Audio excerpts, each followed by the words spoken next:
पहले एक बड़ी खबर आपको दे दें, मुख्तार अब्बास नकवी ने इस्तीफा दिया है। मरकजी वज़ीर अक़लियती उमूर थे मुख्तार अब्बास नकवी। मुख्तार अब्बास नकवी की मियाद खत्म हुई राज्यसभा से, तो मुख्तार अब्बास नकवी ने आज अपना इस्तीफा सौंप दिया है। नकवी की राज्यसभा की मियाद कल खत्म हो रही है। आज मुख्तार अब्बास नकवी की तारीफ भी वज़ीर आज़म नरेंद्र मोदी ने की कि आपने एक बड़ा योगदान दिया, बड़ा किरदार है आपका, आपकी वजारत का।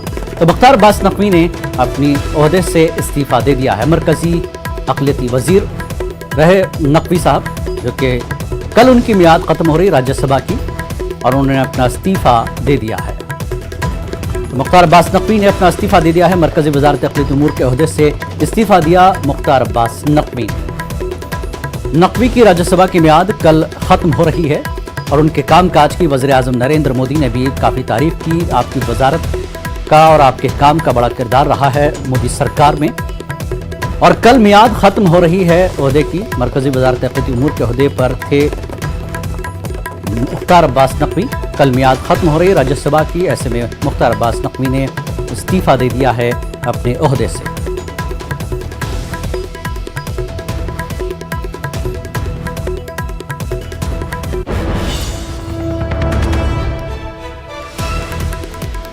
मरकजी अक़लियती उमूर के वज़ीर मुख्तार अब्बास नकवी ने अपने ओहदे से इस्तीफा दे दिया है। कल मियाद ख़त्म हो रही है राज्यसभा की।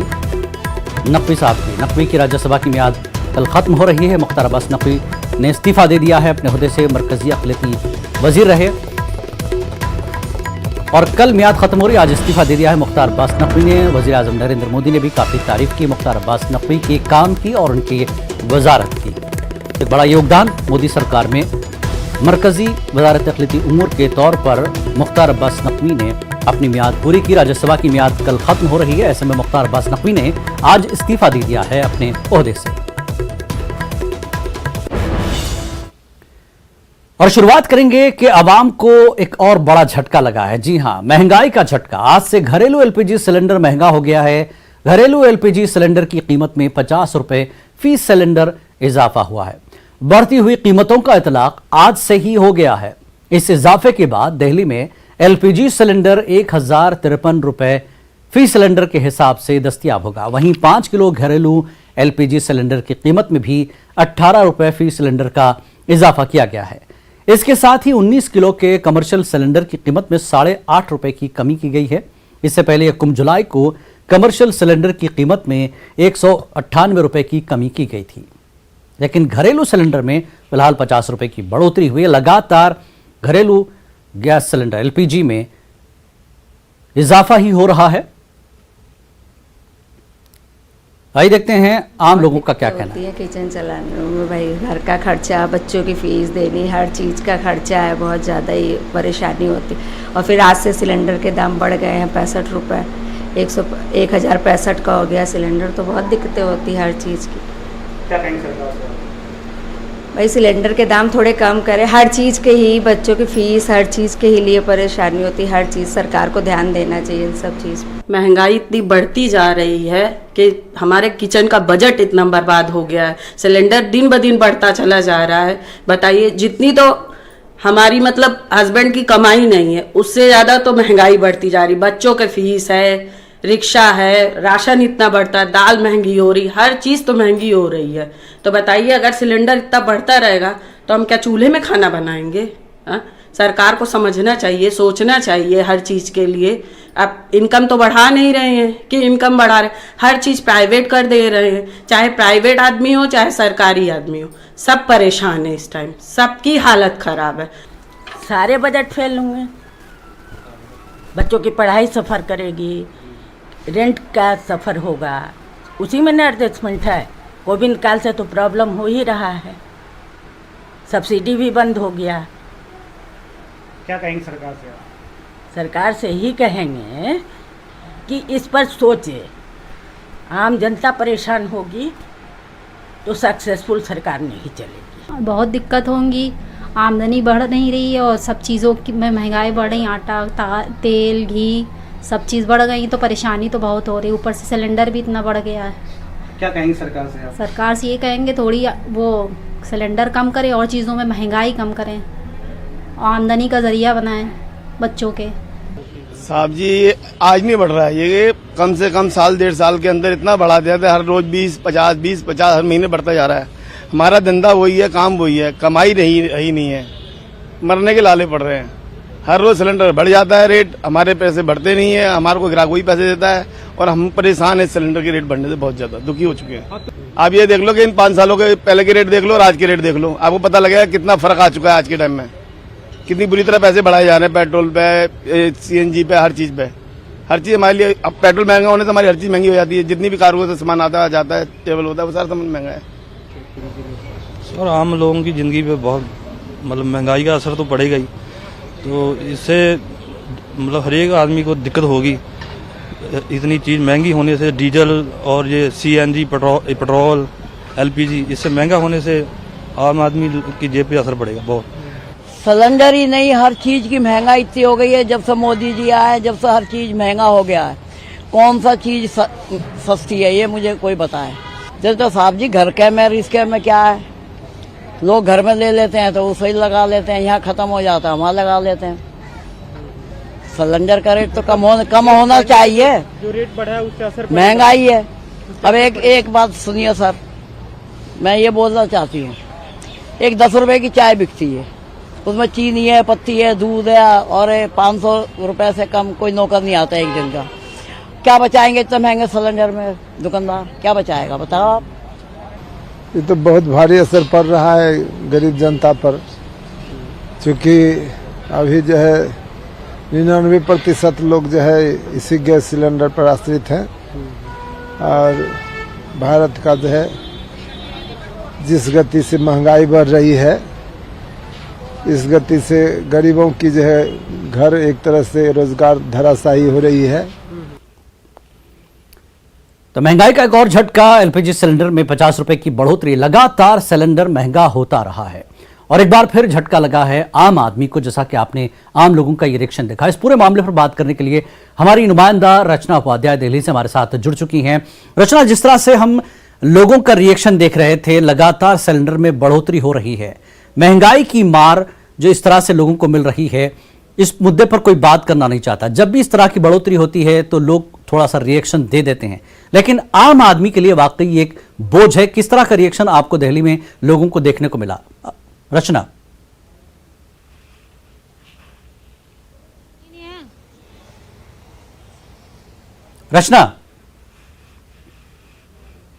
लगता है मेरी आवाज रचना तक नहीं पहुंच पा रही है। रचना, आप मुझे सुन पा रही हैं?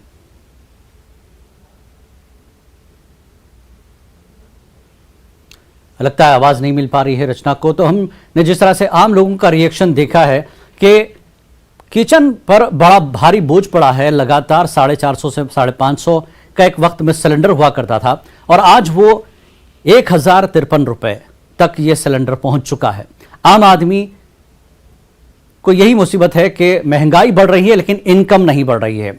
हमारी नुमाइंदा रचना जुड़ गई है, एक बार फिर उनसे बात कर लेते हैं। रचना, जिस तरह से आज गैस सिलेंडर में बढ़ोतरी हुई है, आम लोगों की यही एक गुहार है कि महंगाई पर कंट्रोल किया जाए। आमदनी नहीं बढ़ रही है, महंगाई बढ़ रही है। क्या कुछ लोगों का और रिएक्शन था? रचना,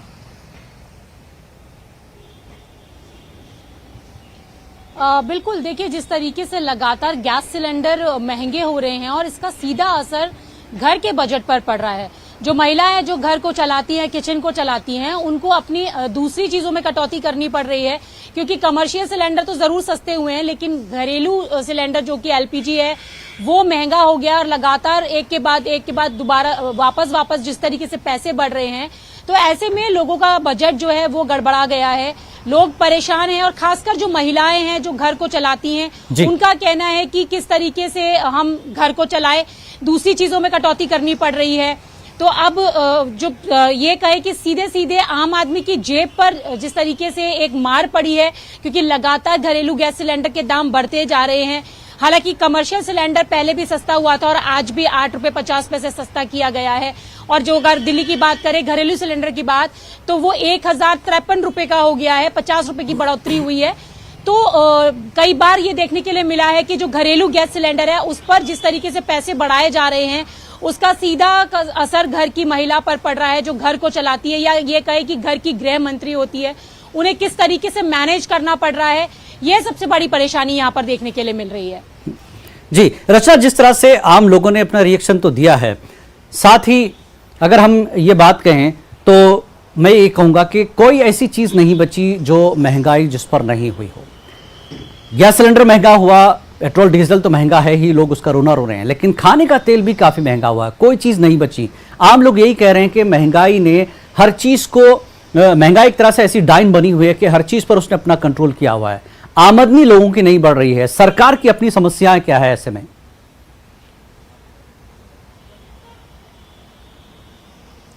देखिए, जिस तरीके से लगातार महंगाई हर चीज पर बढ़ती जा रही है, और आपने बिल्कुल ठीक कहा कि चाहे वो एलपीजी गैस सिलेंडर हो, पेट्रोल डीजल के दाम हो, वो लगातार बढ़ रहे हैं। और इन तमाम चीजों पर जब महंगाई बढ़ती है तो इसका असर दूसरी चीजों पर पड़ता है, और जब दूसरी चीजें महंगी होती हैं इसका सीधा सीधा असर एक घर पर पड़ता है, क्योंकि महंगाई तो लगातार बढ़ती जा रही है लेकिन लोगों की जो आमदनी है वो जस की तस है। तो ऐसे में बजट को किस तरीके से कंट्रोल किया जाए, वो सबसे बड़ी समस्या यहाँ पर है। और जिस तरीके से पिछले 2 साल कोविड का कहर रहा और उसके बाद अब धीरे धीरे लोग उससे उभर रहे हैं। कई ऐसे भी लोग हैं जिनके पास नौकरियां नहीं है या जिनके पास आमदनी का कोई जरिया नहीं है, तो उनके लिए तो बहुत ज्यादा मुश्किल यहाँ पर हो रही है। हालांकि सरकार लगातार इस चीज को देख रही है कि किस तरीके से कंट्रोल करना है। कमर्शियल सिलेंडर तो जरूर सस्ता किया गया, लेकिन सरकार को ये सोचना होगा कि पेट्रोल डीजल के जो दाम हैं या फिर जो घरेलू सिलेंडर है या जिस तरीके से जो खाने की चीजें हैं, चाहे वो सरसों का तेल ही क्यों ना हो, क्योंकि जो लेबर क्लास है वो प्रतिदिन कमाती है और प्रतिदिन ही वो अपना खर्चा चलाती है, और ऐसे में उनके लिए कितनी ज्यादा मुश्किल यहाँ पर हो रही है। तो ये सबसे बड़ी चीज होगी कि महंगाई को किस तरीके से कंट्रोल किया जाए, क्योंकि विपक्ष भी लगातार इसको लेकर केंद्र सरकार पर हावी रहा है कि महंगाई के बारे में सरकार फिलहाल यहाँ पर कुछ नहीं सोच रही है, और लगातार दिन ब दिन महंगाई का ग्राफ बढ़ता जा रहा है। और इस बढ़ते हुए ग्राफ का सीधा असर एक घर पर पड़ता है, और जब घर पर पड़ता है तो उसका बजट कहीं ना कहीं जरूर गड़बड़ा जाता है। यहाँ बिल्कुल, लोगों की आमदनी नहीं है लेकिन इस तरह से बढ़ोतरी हो रही है, लोगों को कहीं ना कहीं कंप्रोमाइज करना पड़ेगा कुछ चीजों में। बहुत बहुत शुक्रिया रचना इस पूरी जानकारी के लिए। तो ये थी हमारी नुमाइंदा रचना, जिस तरह से उन्होंने तफसीलात दी कि आम लोगों की अपनी परेशानी है, लगातार महंगाई की मार आम लोगों पर बढ़ रही है लेकिन इनकम नहीं बढ़ रही है। अब सरकार पर पूरी जिम्मेदारी है कि सरकार कुछ ना कुछ राहत कोई दूसरे तरीके से आम लोगों को दे दें। और भाई रुख करते हैं बारिश का।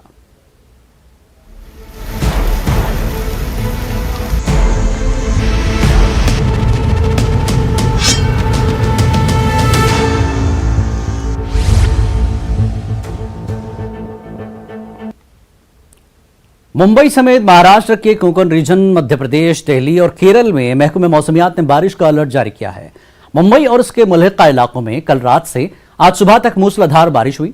बारिश की वजह से शहर के कई इलाकों में पानी जमा होने से मुंबई वासियों को ट्रैफिक के मसाइल का सामना करना पड़ रहा है। अंधेरी, घाटकोपर, चेंबूर, धारावी, दादर, वडाला और पनवेल में भी बारिश की वजह से काफी मुश्किलात का सामना करना पड़ रहा है। वहीं मुंबई के दहसर इलाके में तालाब में नहाने के लिए गए 2 अफराद डूब गए, एक की लाश मिल गई और दूसरे की तलाश जारी है। तेज बारिश के चलते मुंबई की लाइफलाइन लोकल ट्रेनों की खिदमत भी मुतासिर हुई है। महकमा मौसमियात ने ऑरेंज अलर्ट जारी किया है, जिसमें रायगढ़, रत्नागिरी और सिंधुदुर्ग अजला में 4 से 8 जुलाई तक भारी से बहुत भारी बारिश पेशन गोई की गई है। मुंबई से तकरीबन 300 किलोमीटर दूर रत्नागिरी जिले के चपलन में मिट्टी के तोदे खिसकने की खबर है।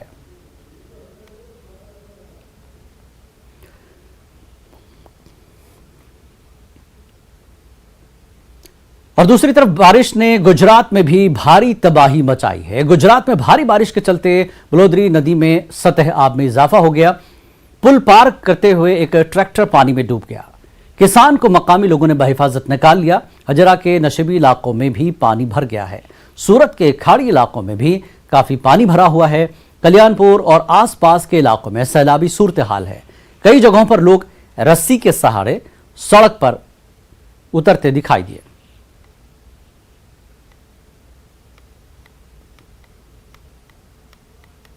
गाड़ी तो जो है ना, क्या नहीं जाए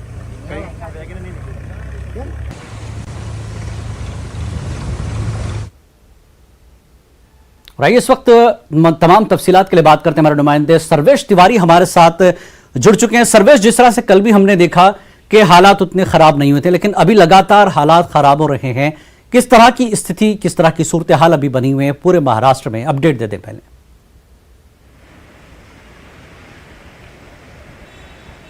देखिए जिलानी जी, जिस तरह से 8 जुलाई तक का अलर्ट मौसम विभाग की तरफ से जारी किया गया था, उसको लेकर लगातार जो नए मुख्यमंत्री बने हैं एकनाथ शिंदे सभी डिजास्टर मैनेजमेंट के साथ बैठक कर रहे हैं। और मुंबई नहीं, राज्य के सभी जिला कलेक्टर की बात करें, जिला अधिकारियों की बात करें, सभी को आदेश दिए गए हैं कि ज़मीनी स्तर पर जाकर ऑन फील्ड जाकर अधिकारी काम करें।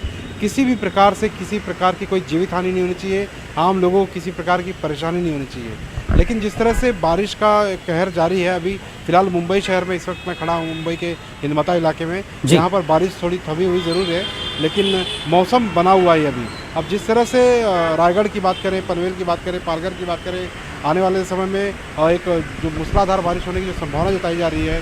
कोल्हापुर में जिस तरह से कोल्हापुर से कनेक्टेड जो पंचगंगा नदी है, उससे 40 गांव जो कनेक्टेड हैं, वहाँ पर एक भयंकर स्थिति बनी हुई है। अगर इस तरह से 8 जुलाई को अगर मूसलाधार बारिश होती है तो कोकण महाराष्ट्र की बात करें या उत्तर महाराष्ट्र की बात करें या फिर कोल्हापुर की बात करें, यहाँ पर एक भयंकर परिणाम आने वाले में समय में इसी दिख सकते हैं। अगर मूसलाधार बारिश वाकई जो अनुमान लगाया गया है मौसम विभाग की तरफ से, देख सकते हैं कई गाँव की जो है कनेक्टिविटी टूट सकती है। हालांकि कोशिश की जा रही है, सरकार की तरफ से साफ आदेश है कि जितने भी डेंजर जोन में इलाके आते हैं, निचले गांव हैं, उनको वक्त रहते ही किसी और जगह शिफ्ट कर दिया जाए, ताकि जो जीवित हानि है या जानवरों का जो नुकसान, जो मौत होती है हर साल बारिश में देखने को मिलती है महाराष्ट्र में अमूमन, वो चीज़ इस बार कम से कम देखने को न मिले।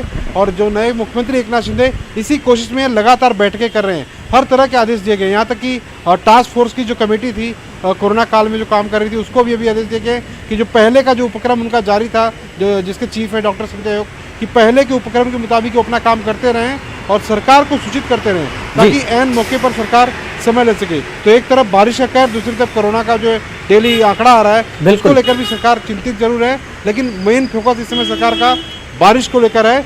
मुंबई सहित तमाम जितने भी जिले हैं, उन पर सभी अधिकारियों से, जिला कलेक्टरों से एकनाथ शिंदे की डायरेक्टली वीडियो कॉन्फ्रेंसिंग के जरिए बातचीत हो रही है और जो भी दिशा निर्देश दिए जा रहे हैं उनका जल्द से जल्द पालन किया जाए, ऑन फील्ड जाकर काम किया जाए, इस तरह के आदेश हैं। जी सर्वेश, एक चीज जानना चाहूंगा, ऑरेंज अलर्ट दिया गया है और 8 जुलाई तक की अभी संभावना है कि जोरदार बारिश होगी। इसका मतलब स्कूल, कॉलेज, दफ्तर के लिए क्या कुछ कहा गया है? क्योंकि अभी फिलहाल जिस तरह से सड़कें डूब रही हैं, पानी सड़कों पर आ चुका है, आवाजाही का क्या कुछ है, ट्रांसपोर्टेशन को लेकर किस तरह की जो है सरकारी हिदायत दी गई है अभी?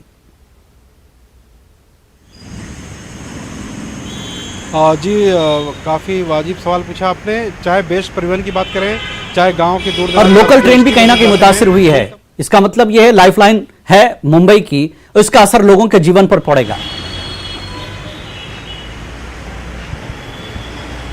जी बिल्कुल, तमाम ट्रांसपोर्टेशन, चाहे एसटी बस की बात करें, बेस्ट बस की बात करें, ट्रेन की बात करें, सभी अधिकारी स्तर पर उनकी बातचीत हो रही है। सभी को अलर्ट रहने के लिए कहा गया है। एक निर्देश जो चाहे जिला कलेक्टर को, चाहे जिला अधिकारी को, चाहे यहाँ पे स्थानीय प्रशासन को, एक आदेश में एक लाइन साफ तौर से दिया जा रहा है, आम नागरिक को किसी प्रकार की जीवित हानि नहीं होनी चाहिए, उन्हें किसी प्रकार की परेशानी नहीं होनी चाहिए। वक्त रहते ही सोल्यूशन निकाला जाए। जहाँ पर भी जल जमाव की स्थिति बनती है, वहाँ पर ताबड़तोड़ अधिकारी और कर्मचारी पहुंचकर जल जमाव की स्थिति का तुरंत निपटारा करें। तो तमाम आदेश तो दे दिए गए हैं, बैठकें ली जा रही हैं लगातार। अब ये देखना होगा कि अगर मूसलाधार बारिश कंटिन्यू अगर लगातार जारी रहती है तो उस स्थिति से निपटना इतना आसान नहीं होता, क्योंकि सालों से हम देखते आ रहे हैं लोगों को, जिस तरह से अगर लाइफ लाइन की बात करें, मुंबई की लाइफ लाइन, तो जैसे अगर आधे घंटे के लिए भी लाइफ लाइन लेट होती है लोकल मुंबई की, तो लोगों का जो कहर दिखने लगता है, उनको अपने घरों से फ़ोन आने लगते हैं, ऑफिस में जाना लेट हो जाता है, और ट्रेनें आधे घंटे की बजाय दो घंटे लेट हो जाती हैं। जब ट्रैक पर पानी भर जाता है, जब ड्राइवर को दिखाई नहीं देगा तो ट्रेन क्या चलाएगा। तो कुल मिला जुला कर इस समय स्थिति 8 जुलाई तक बनी हुई है। कल की बात करें, कल जिस तरह से बरसात जारी थी, कई परिवार अपने बच्चों को लेकर स्कूल की बसों में जब जैसे बैठाने गए तो वहाँ पर बसें तो आई थी, लेकिन बच्चों को लेने से मना कर दिया गया। कहा यह जा रहा था कि जब बारिश हो रही है तो स्कूल की तरफ से उन्हें कहा गया कि किसी बच्चे को रिसीव नहीं करना है। तो जैसे मौका देखेंगे वैसे स्कूल और कॉलेज भी अपना डिसीजन लेंगे। यानी हालात के हिसाब से स्कूल कॉलेज को डिसीजन लेने के लिए एक इख्तियार दिया गया है। दूसरी बात, मुंबई शहर में पानी का जैसा कि माहौल बनता रहता है, बीएमसी का कितना योगदान अभी देखने को मिल रहा है? क्योंकि बारिश के मौसम से पहले बीएमसी का जो काम होना चाहिए वो क्या हो गया है, या फिर जिस तरह के हालात हमेशा है वही देखने को मिलेंगे? देखिए, जिस तरह से मुंबई महानगर पालिका काम करती आ रही है, शिवसेना का 26 सालों से इस पर प्रशासन काम कर रही है। मानसून के पहले उन्होंने मुंबई की कई नदी नालों की सफाई तो की है, लेकिन इनके काम से विपक्ष खुश नहीं था। हालांकि अब महाराष्ट्र की सरकार बदली हुई है। एकनाथ शिंदे ने कल ही बीएमसी डिजास्टर मैनेजमेंट का दौरा किया है और महापौर के तौर पर अभी कार्यरत जो है, मतलब वो उनका कार्यकाल तो खत्म हो गया, लेकिन एक्टिव के रूप में काम कर रही हैं किशोरी पेडनेकर। उन्होंने आज भी विजिट किया है। कुल मिला जुला कर महापौर की बात करें या शिवसेना की बात करें, वो अपने काम को लेकर सेटिस्फाई जरूर थे, लेकिन विरोधी पक्ष जो था वो नाराज था कि काम नहीं हुआ है। बिल्कुल, उसकी तस्वीर जैसे ठीक। बिल्कुल सर्वेश, हमारे साथ गुजरात से प्रणब पटेल भी जुड़ चुके हैं। गुजरात में भी बारिश का बहुत बुरा हाल है। हमारे नुमाइंदे खुद पानी में देखिए घुटनों तक उतरे हुए। प्रणब पटेल, इस वक्त क्या स्थिति है पूरे स्टेट की लेकर देहात की, और शहरों की क्या हाल है इस वक्त? प्रणब।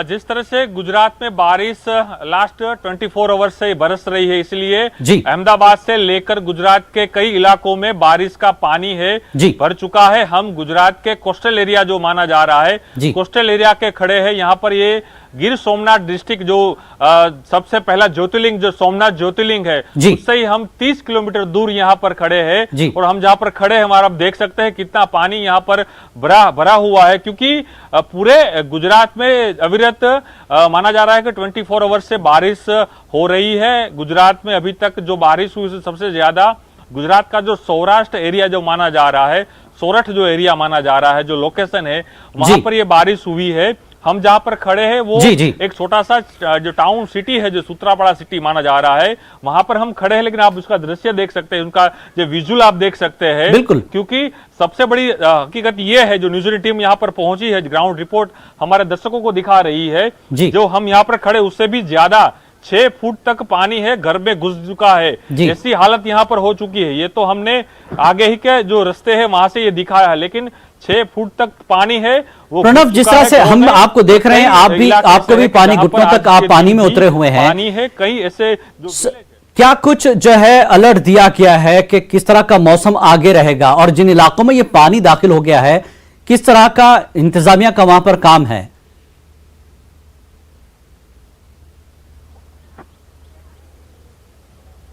जिस तरह वेदर डिपार्टमेंट ने भी पहले भी कह चुके थे कि यहाँ पर गुजरात में और साथ ही जो कोस्टल एरिया है वहां पर हैवी रेन होने की शक्यता उन्होंने पहले भी कही थी, लेकिन यहाँ की जो स्थानिक तंत्र है कहीं ना कहीं उन्होंने वीक रहा है काम करने में। मैं आपको दिखाऊंगा, यहाँ के जो स्थानिक लोग हैं, यहाँ के जो लोग हैं वो परेशान, वो खुद कह रहे हैं कि यहाँ उनको पानी सही तरह से नहीं मिल रहा है, उनको सही तरह से बिजली नहीं मिल रही, क्योंकि जिस तरह से पानी में ये पूरा एरिया, पूरा जो सोसाइटी है वो यहाँ पर डूब में आ गई है। पूरे वो पानी यहाँ पर दिख रहा है। मैंने पहले भी बोला है 6 फुट तक पानी है यहाँ पर घुसा है। हम ओनली फॉर जो यहाँ के जो मेन हाईवे है वहां तक ही हम पहुंच पाए हैं। हमारी कार और हमारी गाड़ी वहां पर आगे नहीं पहुंच पा रही। हम यहाँ के स्थानीय लोगों के साथ भी बात करने की कोशिश करेंगे कि उनको किस तरह की, ये भी जानने की कोशिश कीजिए कि सरकारी इंतजामिया ने इनको, ये चूंकि पानी में डूबे हुए हैं, तो किस तरह का इनको अभी तक मदद मिली है सरकार से?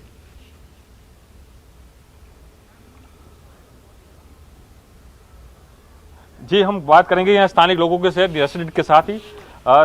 यहाँ की जो स्थानिक प्रशासन है किस तरह की मदद आपको कर रही है, क्योंकि कितने टाइम से ये पानी यहाँ पर आ रहा है, भरा हुआ है, और किस तरह की परेशानी आपको हो रही है, ये पानी पीने का हो या बिजली यहाँ पर नहीं मिल रही है आपको अभी? सर, देखा जाए तो 24 घंटे से बारिश हो रही थी, और ये वहली सुबह से ये स्थिति बनी हुई है। पानी इधर लगातार ही बढ़ रहा था। अभी तो बारिश रुक गई, इसलिए कोई दिक्कत नहीं है, और प्रशासन अपना काम कर रहा है। बिजली भी थोड़ी देर के लिए गई, वापस जैसे ही उनका काम हुआ और बिजली वापस आ गई है। अभी कोई दिक्कत नहीं है। पानी कब ये स्टॉप हुआ, क्योंकि बारिश अभी कितनी हुई थी, यहाँ कितने घंटे से बारिश हो रही थी आपके इलाके में? यहाँ पर बारिश कल रात 12-1 बजे से लगातार हो रही थी, और ऐसे बारिश का अनुमान लगाए तो 11 से 12 इंच लगातार बारिश हुई है, और पूरे सूत्रापाड़ा तालुका में बारिश हुई है, इसलिए ऊपर का जो पानी है वो भी सूत्रापाड़ा में आया है। जिस तरह यहाँ के स्थानिक लोग कह रहे हैं, ये सबसे बड़ी बात है।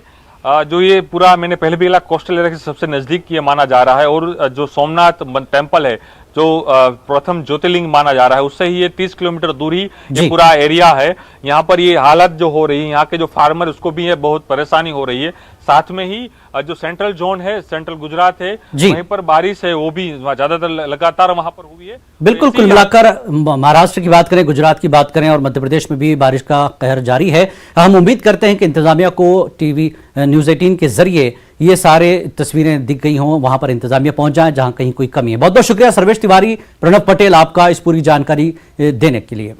तो नाजरीन, जैसा कि आप देख रहे हैं, हमने आपको पूरी तफसीलात दी महाराष्ट्र की, गुजरात की और मध्य प्रदेश में भी बारिश का कहर है एक तरह से। तो मौसम अपनी जो है एक तरह से पूरी तरह से बेकाबू है, लेकिन 8 जुलाई तक की, जैसा कि सर्वेश ने बताया, कि बारिश का अलर्ट जारी कर दिया गया है। तो न्यूज़ एट 5 में फिलहाल इतना ही। आदाब।